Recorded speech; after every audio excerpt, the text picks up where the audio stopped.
everyone. I am your host, Jason Miles, and this is Revolution Podcast. For many of you, you're probably starting out your week. Hopefully you're listening to this on your way into work.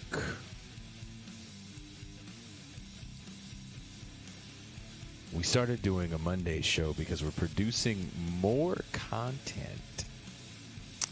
And I decided to move the Sunday audio-only podcast to showcase the new Wednesday shows that we're hosting on the channel. So that's Masha and the Bears, which is Maria Repnikova, taking a deeper, more academic dive into certain foreign policy issues. We're hosting one night a month of producer Forrest, who worked on the Michael Brooks show, worked on Jacobin. He, of course, worked on and co-hosted a lot of the Ben Burgess show. He has his own show now called Movie Night Extravaganza, and we'll be hosting that once a month here.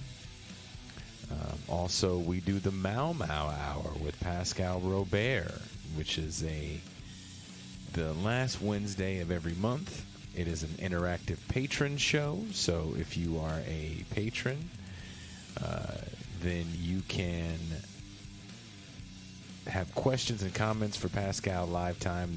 The chat is on the screen, and he'll be responding to them live time. He really likes the show. It's actually kind of fun for him. So the latest Mau Mau Hour is going to be pretty dope. So if you want to be a part of that, there's only one way. You have to become a patron. Patreon.com Oops, there I go messing up my own stuff. Patreon.com /Bitter Lake Presents. If you want to watch these shows in real time and be a part of the chat, YouTube.com /This is Revolution Podcast.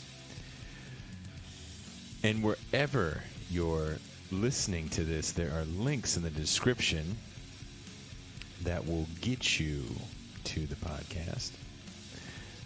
We are going to be kicking off your week, most of you, with a doozy of a show. And I'll give you guys a little inside story. Very little.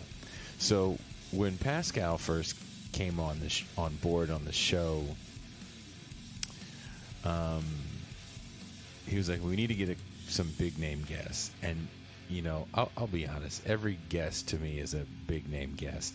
I still feel like anyone that agrees to come on is a win for me, because I did this show for a long time with the only guests I would have would be people that I knew personally.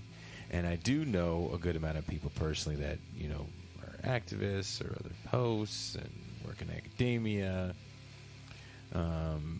But it definitely was a more music-driven show. That's why if you listen to this on Apple Podcasts, it is technically classified as a music podcast. But anyway, one of the people that he always wanted to get on was Richard Wolff. And unbeknownst to him, or before he asked the question, I definitely told him the answer. I tried to get Richard Wolff on. And by the time I tried to get Richard Wolff on, I had a few bigger name guests. Alex Vitale. I feel like before George Floyd, people like Alex Vitale, who wrote the book The End of Policing, weren't as popular because defund the police wasn't a hashtag slogan. And I'm not saying this to knock Alex Vitale at all, but he was just a little easier to access. I'm sure now it might be a little harder to get a hold of him.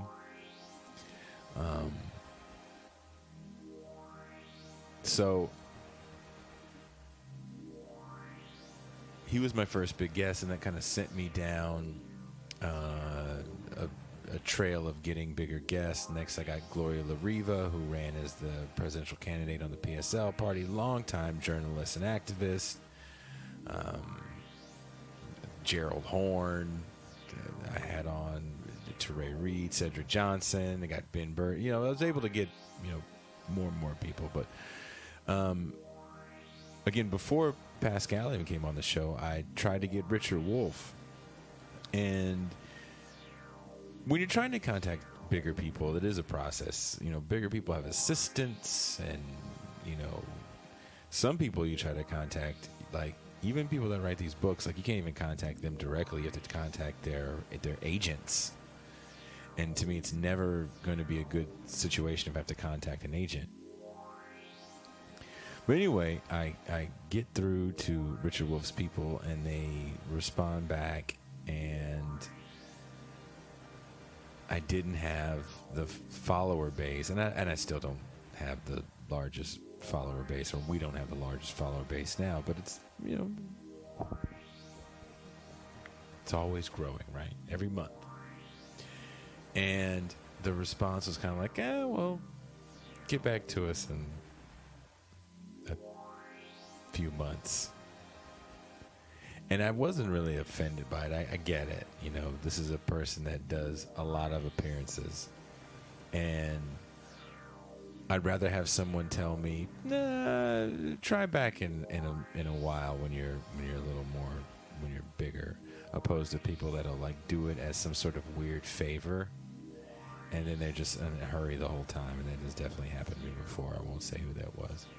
So being able to get Richard Wolff on, this is something Pascal's always wanted, as I just explained, something that I've always wanted. So having him on and hearing him kind of so raw, because he does do so many appearances, and I think there's things he's probably used to saying at this point. So to pull him out a little bit of that comfort zone was fun. So get ready for a spicy one. Our talk with Professor Richard Wolff about what is the Marxist response to Black America being the reserve army of labor. I am out.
Hello and welcome everyone to another episode of This is Revolution Podcast.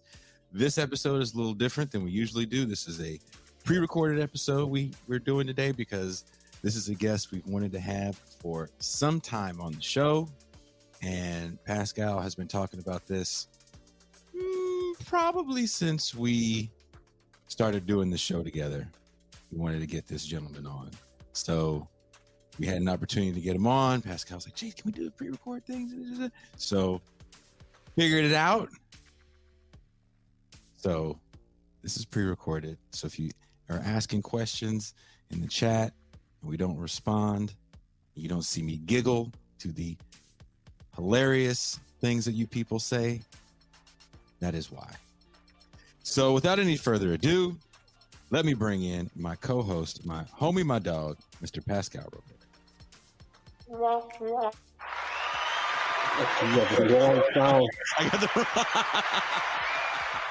This new setup is not ergonomically correct. I probably need to be sitting down to do everything, but then you could see the child's bed behind me, and that's just not cool. That's not going to cut it. It's the new digs. The time is of the essence. So let's, Pascal, do you want to actually, before we even play the clip for today, which you haven't seen, do you want to give us a little bit about what we're going to talk about today? Today, we're going to be talking about Black America as the reserve army of labor, and what is the Marxist response? The reserve army of labor basically is a Marxist theory that Black people suffer economically in American capitalism because they're disproportionately relegated to the surplus labor that is meant to be redundant in the United States, and all of the social and economic and various ills that befall the Black community is a consequence of disproportionately being relegated to that reserve army of labor, which, according to neoliberal capitalists like Milton Friedman, who would call the natural rate of unemployment, or they call it NAIRU. It makes it sound so nice and common, that Friedman. Well, before we bring our guest in, let's play this clip and get our guest fired up for the show.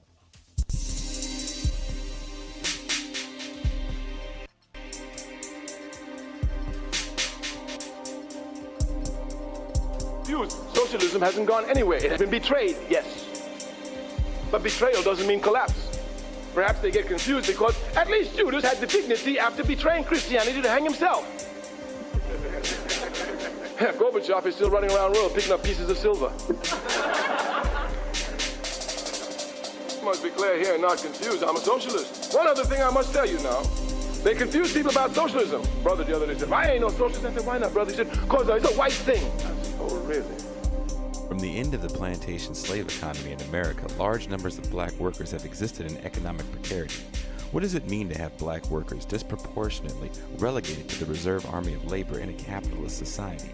What are Marxist remedies to this problem? We'll ask these questions and more. This is Revolution. You see, Europe tries to make believe that everything that comes out of the world comes out of Europe.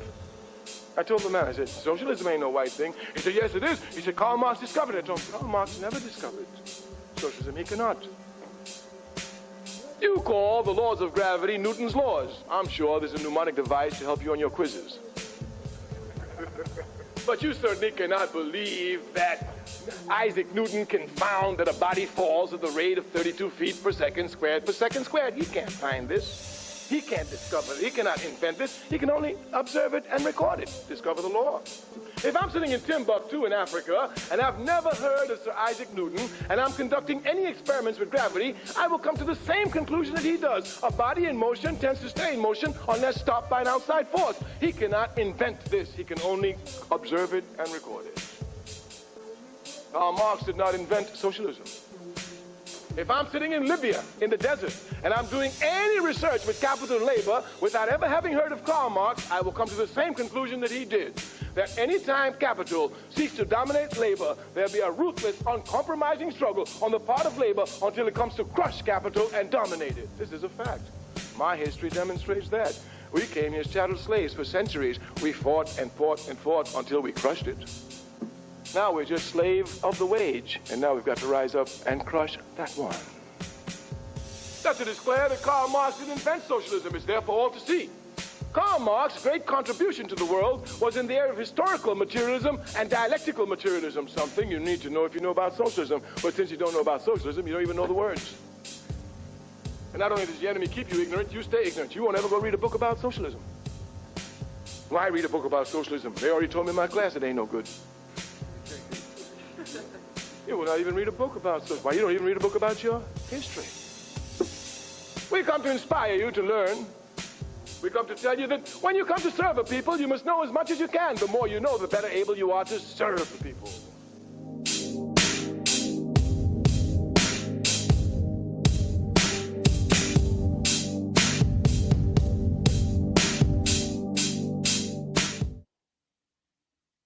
How'd you like that?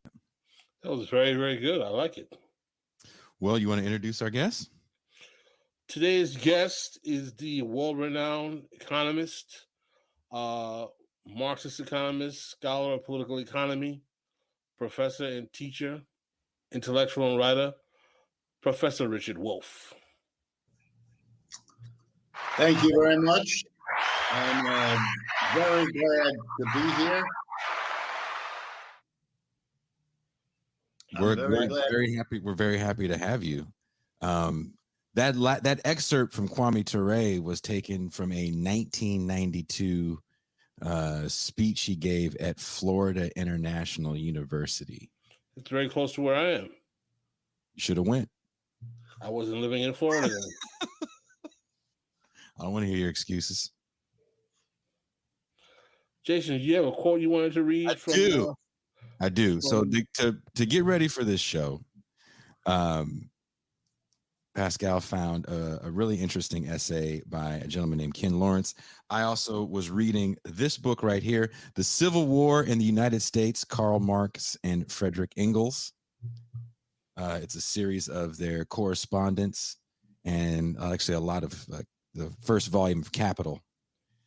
He talks about the Civil War and his thoughts on the Civil War. But here, throughout Karl Marx's long career as philosopher, historian, social critic, and revolutionary, he considered the enslavement of African people in America to be a fundamental aspect of rising capitalism, not only in the New World, but in Europe as well. As early as 1847, Marx made the following forceful observation: direct slavery is just as much the pivot of bourgeoisie industry as machinery, credits, etc. Without slavery, you have no cotton. Without cotton, you have no modern industry. It is slavery that has given the colonies their value. It is the colonies that have created world trade, and it is world trade that is the precondition of large-scale industry. Thus, slavery is an economic category of the greatest importance. Without slavery, North America, the roost progressive of countries, would be transformed into a patriarchal country. Wipe out North America from the map of the world, and you will have anarchy, the complete decay of modern commerce and civilization. Cause slavery to disappear, and you will have wiped America off the map of nations. Thus, slavery, because it is an economic category, has always existed among the institutions of peoples. Modern nations have been able to disguise slavery in their own countries, but they have imposed it without disguise upon the new world. Excellent quote. I think that kind of defeats the notion that Karl Marx didn't care about slavery or the issues of race and capitalism. So, Professor Wolff, we're going to get right to the heart of the matter here. The thesis of our show today is about the role of race in American and even international capitalism. And the premise of the thesis is that Black America fulfills its position in this country as being disproportionately the reserve army of labor. One, can you tell our audience, do you agree with this thesis? And what exactly does that mean in layman's terms for, the average Black American or for America in general? Well, thank you very much again for having me on the program. I do agree with the observation, and I think I can explain it in ways that will make, if anything, the case even stronger. So let me begin by saying that not only was the whole development of modern capitalism fundamentally started around the cotton textile manufacture. There would be no British Empire without cotton textile manufacture. First, the British Empire destroyed the cotton textile industry of India when it subjected India to its colonial domination. Then it developed cotton manufacture at home in England as a competitor to the now destroyed cotton industry in India. But in order for England to succeed in producing the cotton that India had outproduced for centuries before that, it had to solve a problem. There's no way on the cold, wet island of England that cotton would grow. So therefore, England had to find some way to secure regular supplies of cotton, or else the entire industrial development of England, which was the home of capitalism at that time, would have been stopped in its tracks. And again, to make a long story short, both in Egypt, where the British planted cotton, that was a colony of theirs at the time, and in what became the United States, likewise a colony of theirs, they implanted cotton. But in the United States, having ethnically cleansed the indigenous population, there was no way they could grow the cotton that the soil allowed and that the climate allowed and that the rainfall allowed without solving the labor problem. There was no way they could bring English citizens or anybody else at that time to the southern states to perform the crucial act, the labor, without which there is no cotton.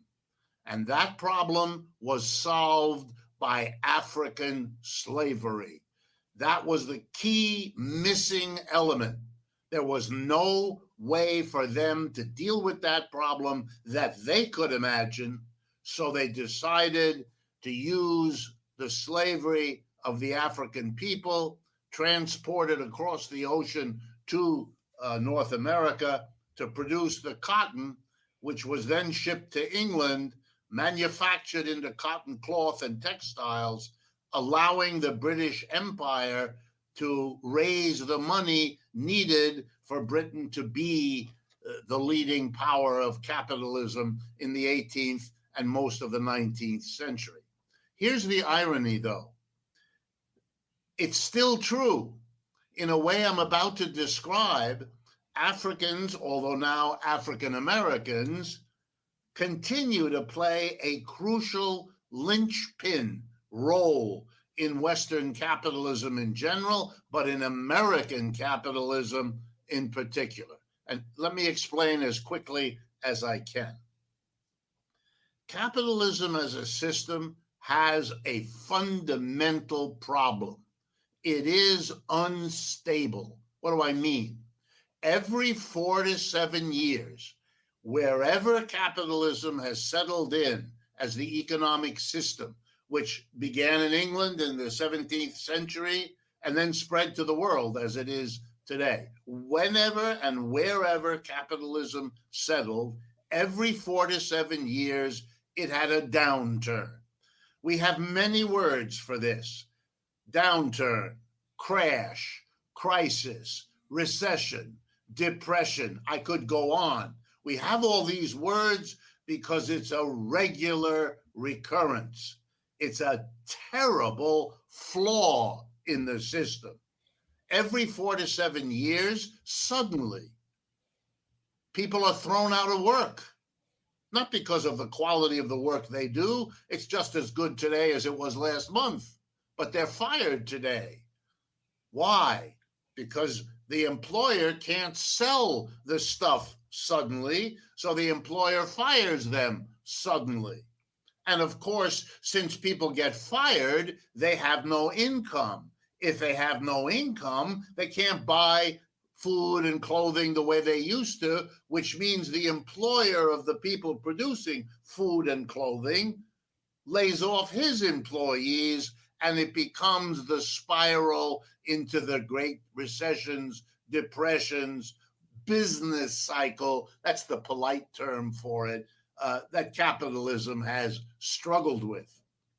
Over and over again, working class people looked at this system, which periodically threw millions of them out of work, and they opposed it. They were critical. They were angry at their losses. If they had put down money to buy a home, being thrown out of work meant they couldn't pay their mortgage. They couldn't take care of their family. They couldn't plan the education for their children if they wanted to, and so on. It's a terrible, terrible quality. And by the way, capitalism knows that. Capitalism knows it's threatened by its own instability.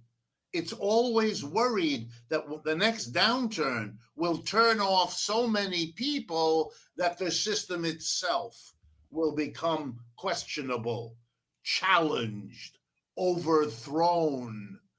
It's a very, very important thing, and they've tried. Heaven knows they've tried to overcome it over and over, this and that. The best minds in the best universities trying to figure out how can we hold on to a capitalism but get rid of this cycle instability that threatens us all. They've never succeeded.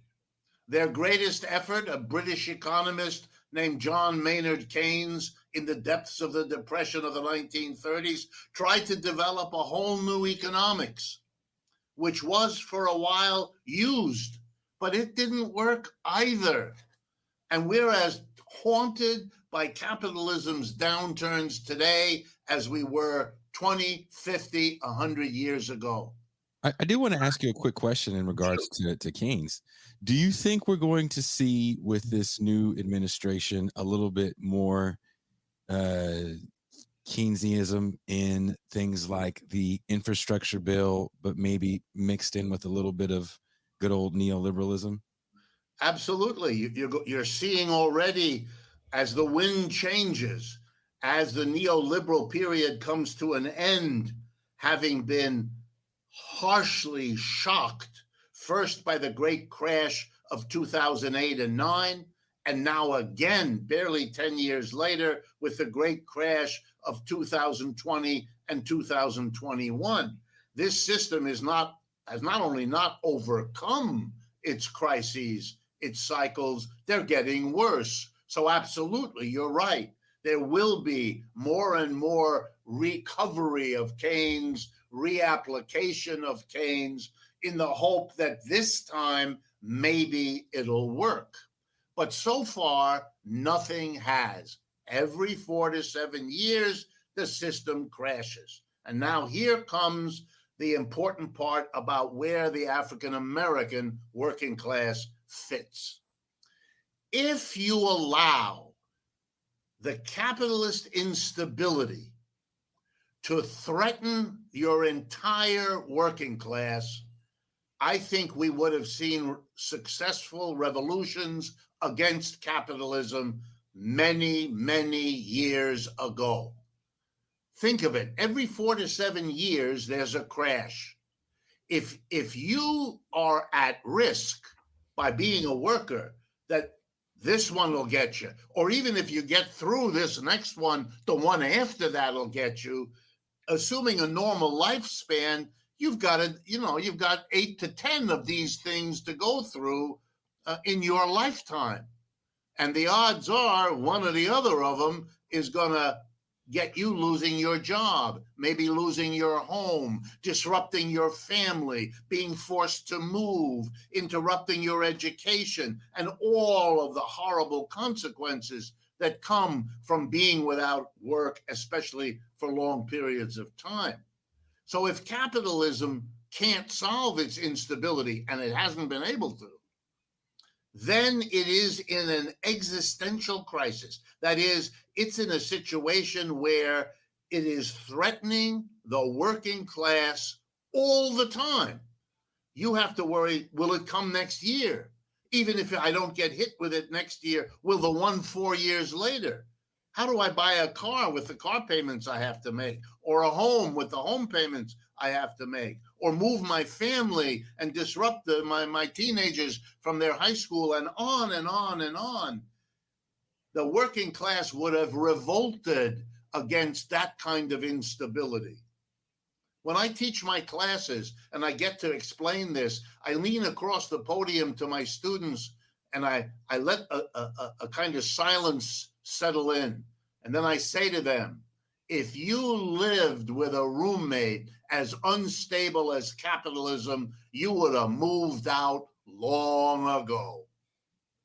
So now here comes the punchline. How could capitalism survive given that it can't solve its instability problem and given that the working class as a whole won't tolerate it. Here is the solution found in the United States, and I'll show you how similarly in other countries. But in the United States, the solution was the following: segregate out a portion of the working class. And in this country, that was primarily African Americans. Make the instability focus on them.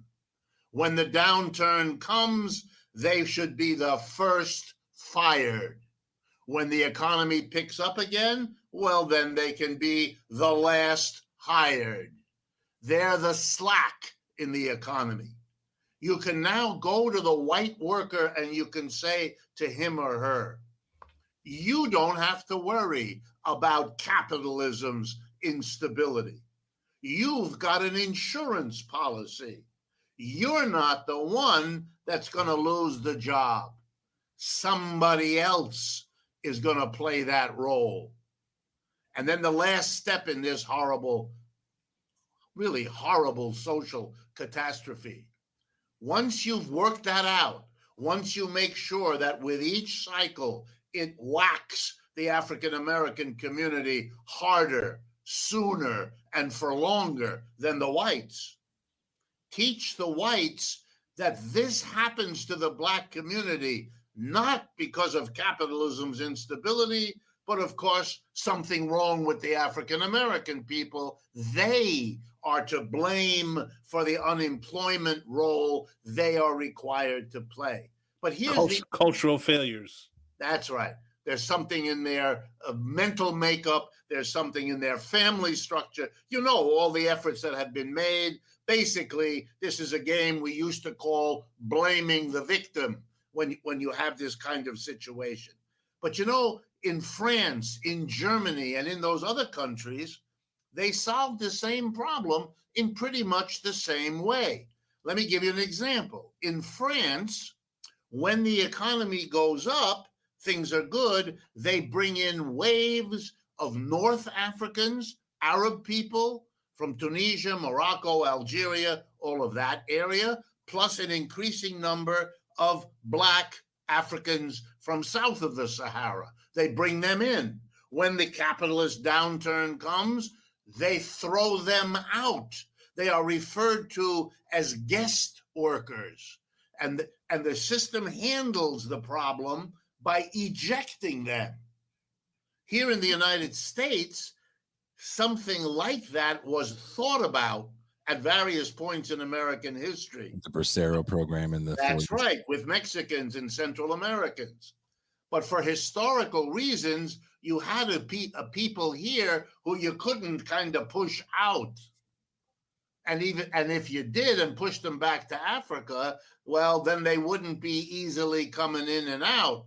So you decided, leave them here and make them, I call it the shock absorber. The African American community is the economic shock absorber. Every time capitalism hits an economic downturn bump, it offloads all of the costs, all of the burdens, all of the anxieties that it possibly can onto the African American community, and thereby can go to the white working class and say, don't be angry against capitalism because it won't whack you. It's going to go. And by the way, women, white and Black women, are also part of this, because the women could be brought out of the household when things were good and stuck right back in when the system turned down. So for me, the way I would amend or bring up to date, if you like, the Marxian argument is that African Americans were not only the people hired on the upswing without having to pay higher wages because they were already desperate since they were unemployed, but that even more powerfully, they were assigned the role of shock absorber and then the final indignity.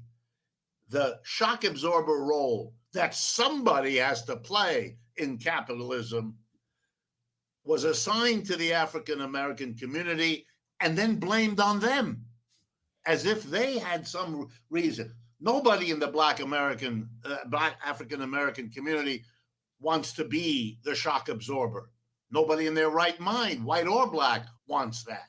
This has been a structural, institutional way of coping with a failure of capitalism to overcome this instability, which has roiled it every few years without exception. What is so transparently obvious about what you're saying is that even though African Americans are disproportionately used as the shock absorber, the numbers of white people who are poor are much greater in aggregate than the number of blacks, because white people are a larger part of the population. But in the context of the psychology or the ideological superstructure, if you will, of American capitalism, some people would actually, I've heard immigrants say, there's no such thing as poor white people, because the perception is that poverty is basically relegated to being black. Or people of color, right? Right, you know, and that was done in part, at least the way I read American history, that was done in part because the people at the top who don't want to pay the taxes that would be needed to fund social programs for poor white people or low-income white people, if you put them together with the African Americans in this country, that's a majority. That's politically dangerous. You need to persuade white people not to make the logical alliance with African Americans. And the way you do that is portray social programs as something peculiarly black, peculiarly African American, because then you can get support from white people to be critical or hostile or not sympathetic to social programs because they think it's for them, not for us. And that's a very important way to keep this game going. Even though more whites per capita in terms of numbers need those social programs. Absolutely. Look, my reading of America right now, you have a really rapid increase in the last 20, 30 years of white, put aside for a moment the African American, white working class people are losing their jobs, losing their promotions, losing their benefits. All of that crap about the big middle class and the American dream is out of reach. They are furious. This was not supposed to happen. They were given that insurance policy. That's what black people or Hispanic people, they have that problem. You don't, because you're white, but the system is now kicking them right in the nose too, and they're furious. They've been betrayed. They've been look. Without that, there'd be no Donald Trump. That's his. I agree wholeheartedly. That's his group. He figured out how to cash in on the bitterness of those white people who had been sold a bill of goods that the problem of poverty was something peculiarly black. They're forced now to learn it's got nothing to do with black, Jack. It's just as much coming down the road to kick you in the rear end. And they are outraged. And they don't want to hear from conventional politicians this or that. They want something different. And Mr. Trump, by being vulgar and ugly and right out there with his crap, he was at least different. And those people, look, what was their choice? The irony was it was either Trump or Bernie Sanders. And Bernie Sanders still scares them. So they went for Mr. Trump. The wind changes, those people will vote for Bernie. I agree. I do want to bring it back to the Great Society programs. When you brought up these race first programs that definitely come out of the Johnson administration. Yep. When that was going on, as Preston Smith calls the racial democracy, what was your take when those programs were being implemented in the mid to late 60s. And we started to see a burgeoning black middle class that definitely benefited from these programs that we talk about quite a bit on this show. What was your take when you were seeing that happen at the time? I thought it was politically, for us as leftists, disastrous, because what it was doing was saying to the mass of white people who have been troubled for a long time, they don't get a good deal in this capitalist system. I'm talking about millions and millions of white working class people. This was for them a sign that the folks at the top were now uninterested in them, and they were going to help the black people rather than them. And all of the racism and all of the ugly history of race relations in this country was now mobilizable. You could have the right wingers come in and say, go against the liberals in Washington, the Kennedy people, the Johnson people, all of them, because they are helping other people. They don't care about you. And this is a very, very dangerous thing. I remember getting together with other people and saying, the way to help African Americans overcome the discrimination and the injustice that has been heaped on them throughout the history of this country is to make a program of full employment for everybody. Do not allow the advance of one part of the working class to be organized and set up at the expense of the other part, because that's the divide and conquer. You allow that to happen, you will not be able to get the solidarity that you need. By the way, that's what the CP did before World War II. That's how they, black and white unite for fight, to fight. Mm-hmm. That was the slogan, and they were right about that. That can be accomplished, and not out of some abstract notion that we should all be good together, which I believe in, but that's not the issue. The issue is a strategic objective not to allow race to be used in all of the subtle ways to split the working class. And that we on the left in this country, we have not figured out how to do that. Well, here's a question for both of you. Sorry to cut you off, Pascal, but I do want to get your opinion on this as well. Do you think, and this is to both of you, do you think then that the backlash to those programs gives us the rise of the Goldwater conservative movement and therefore the rise of Reagan? I think that type of rhetoric was used as a justification. As a matter of fact, there is an infamous video of Ronald Reagan's, I believe his campaign aide, I forget the name of the gentleman who's caught basically saying that the Southern strategy, how you go from saying the N-word first. It was Nixon's Ehrlichman. Yeah, you go saying the N-word first, but because you can't say the N-word, then you say busing, and then you say welfare, you say XYZ. Even though you can't say the N-word, still cutting those programs are going to disproportionately harm the black community, even if that may or may not be the goal. But you got to readjust the way in which you literally, Lee Atwater, it was Lee Atwater making those statements in a video, basically saying that you got to use that the new way, because you can't say the N-word anymore, but you got to find a way to create policy that disproportionately hurts the black community.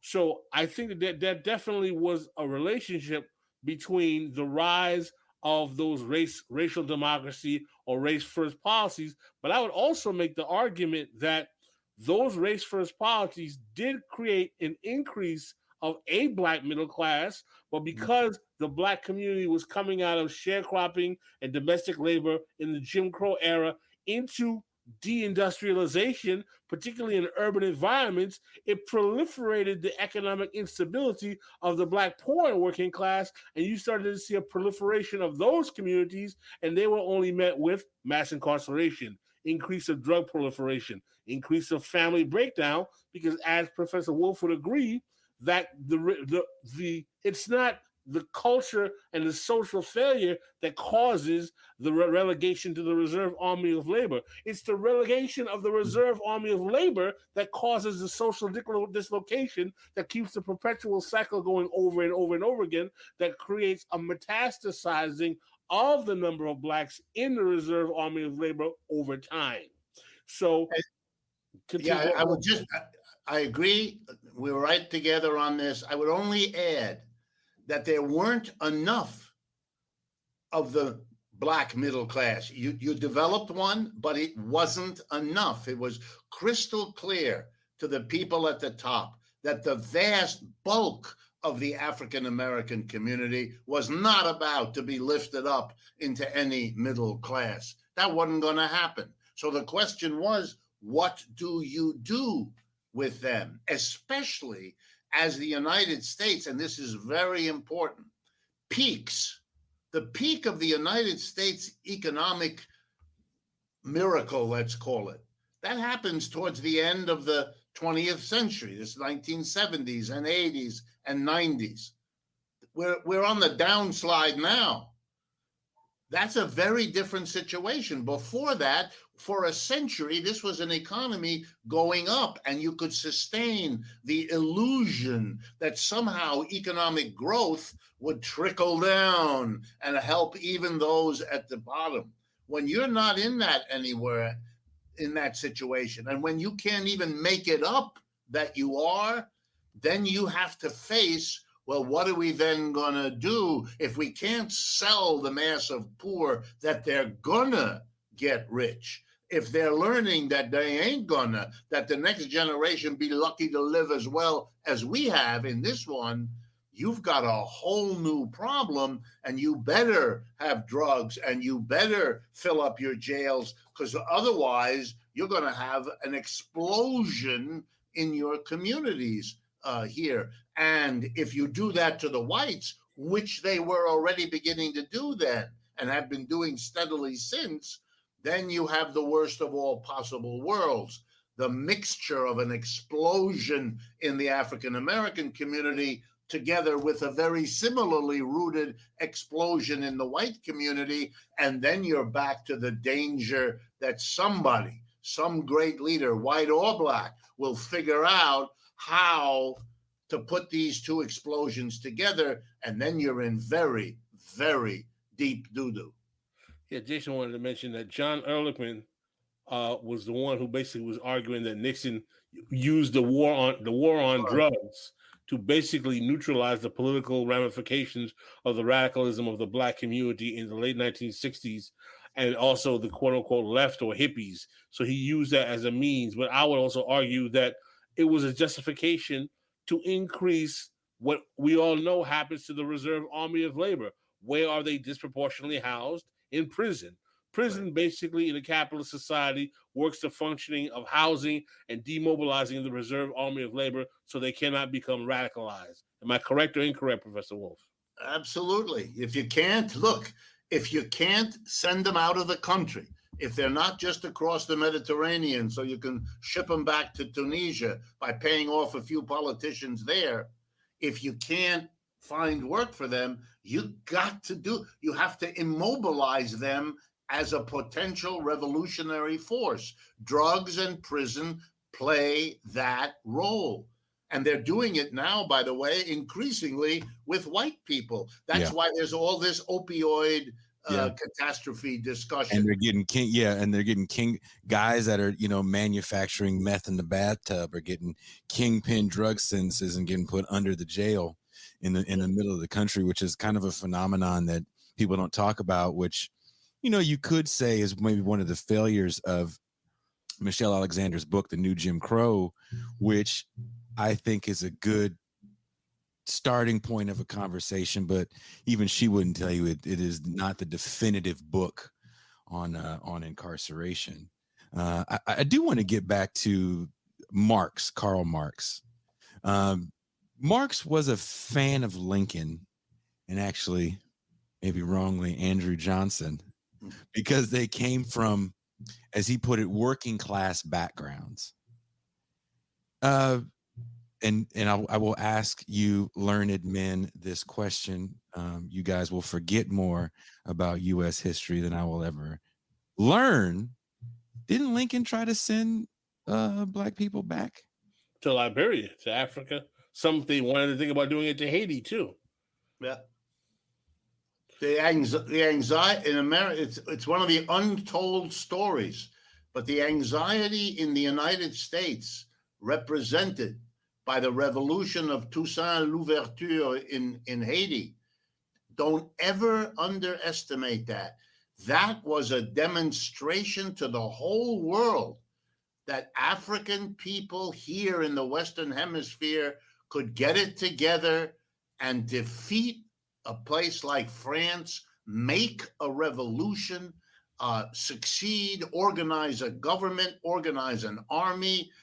This was the worst nightmare imaginable. I don't think you can make sense of the peculiar hostility and oppression of Haitians, right down to that picture last week of those Border Patrol people hassling the Haitian refugees in Texas. Haiti represents a symbolic reminder of how things could be very, very different from the way they are. And I think that you see that all through American history. As a Haitian American, I'm very glad to hear you say that, Professor Wolff. I forgot you guys both speak French too. My father was born in France. I've spoken French since I've been a child. Alors, tu parles français très bien. Oui, c'est à cause de mon père qui est né en France, à la ville de Metz, à l'Alsace. Nous sommes une famille alsacienne. Ah, c'est vrai. Ah bon. Logiquement, je parle français parce que mes parents sont haïtiens. And this is where I go off screen. We're not going to keep speaking in French. But Professor Wolff, the reason I think this is so important is that it can be a teaching tool. It can help African Americans and white workers understand literally, and not in some abstract way, that capitalism has treated them in very particular ways for its own reproduction. That it's not in it for them. They're not split because of them.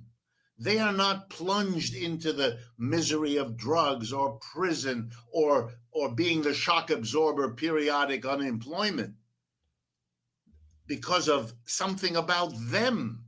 It really, nobody cares about them as a particular group. This is the solution to an existential problem of capitalism. Capitalism is their problem. And what I want is to be able to come up with the language, with the imagery, with the symbols that will get that message across, not least because one of its corollaries, one of its implications is the logic of black and white getting together to get rid of a system that treats them this way. Well, the irony of what you're saying, we're going to get into some controversial terrain here, is that the American ruling class realizes that its biggest threat is having particularly working class blacks and whites work together to challenge capitalism, because the black chattering class and the media elite is proposing as a solution to Black America, black capitalism, as well as reparations, which, as we know, Preston Smith says that these are different types of race programs, and that at best, if were to work, would do nothing but basically be a wealth transfer to the black elite or the black upper middle class, while the black poor and working class would be ground to powder.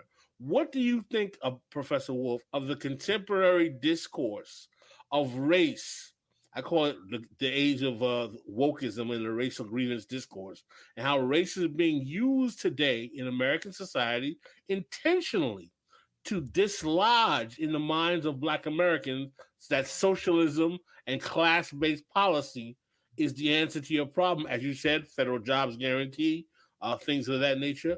But instead, we need black capitalism and reparations, which by all accounts, would be a wealth transfer to the black middle class, assuming you agree that's at best what it would be. And I'll add to that things like the 1619 Project that kind of place slavery as almost inherently the evil that white men do, and take away the entire labor issue that, you know, people like Marx and even W.B. Du Bois talks about in his Reconstruction, a great work, Reconstruction.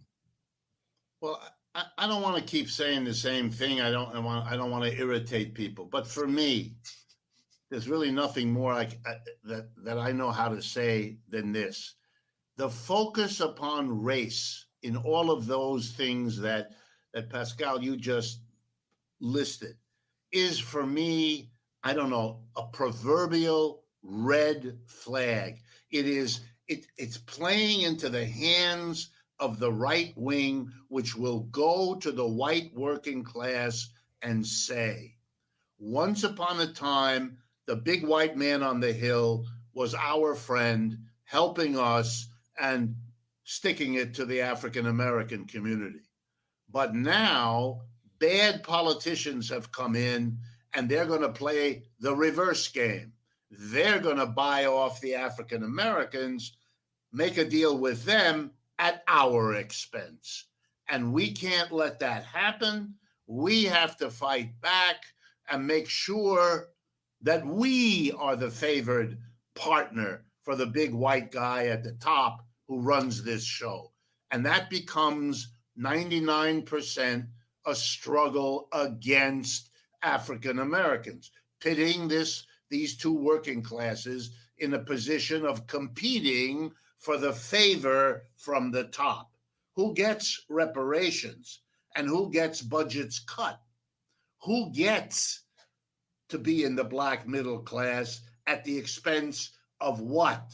Of the decline of whatever little hope working whites had that they might make it into the middle class. Here's a reality I would urge on people to think about.